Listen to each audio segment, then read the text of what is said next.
వాళ్ళందరి తరపున ఈరోజు నేను కొన్ని క్వశ్చన్స్ రాసుకున్నాను. ఆ క్వశ్చన్స్కి కరెక్ట్గా ఆన్సర్ చేసే గెస్ట్ దగ్గరికి నేను వచ్చేసాను.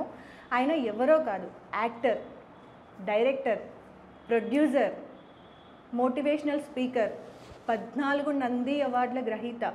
సో ఈరోజు అలాంటి ఒక స్పెషల్ గెస్ట్తో నేను ఉన్నానన్నమాట. ఆయన పేరు వచ్చేసి కేవి ప్రదీప్ గారు. కేవి ప్రదీప్ గారిని రీసెంట్గా మనం ఒకప్పుడు యాక్టర్స్లో చాలామందిని మనం గుర్తు పట్టకపోయి ఉండొచ్చు. బట్ రీసెంట్గా ఈయన ఒక డైలాగ్ చెప్పగానే అందరికీ గుర్తొచ్చేస్తుంది. అంతేగా అంతేగా సో అర్థమైపోయి ఉంటుంది కదా.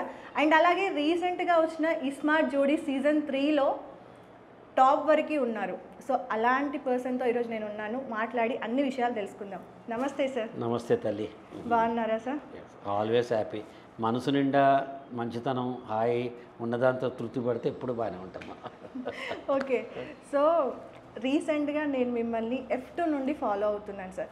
నాకు మా టీం అందరూ కూడా ఇలా కేవి ప్రదీప్ గారిని ఇంటర్వ్యూ చేయాలమ్మా అంటే ఫస్ట్ నేను ఓపెన్గా okay actor, senior actor, writer, director, producer, so మనం ఈరోజు ఇంటర్వ్యూ చేయాలి అనుకున్నా. బట్ గెస్ట్ గురించి తెలుసుకోవాలి అని చెప్పేసి కొంచెంగా స్టడీ చేయడం స్టార్ట్ చేశాను. నైట్ కూర్చొని లిటరల్గా 4 అయింది సార్ నైట్.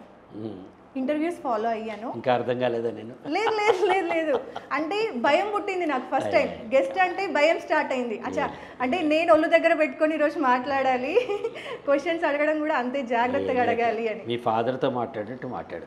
ఎంత హాయిగా మాట్లాడచ్చు అప్పుడు. అంత చనువు ఇవ్వడం కూడా గొప్ప విషయం సార్. సో F2 సినిమా గురించి మాట్లాడుకుంటే ఆల్మోస్ట్ అందరికీ కూడా దగ్గర అయ్యారు.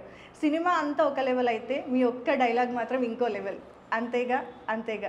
సో ఈ అంతేగా అంతేగా డైలాగు మీ పర్సనల్ లైఫ్లో ఎప్పుడైనా యూజ్ అయిందా సార్? అంటే 100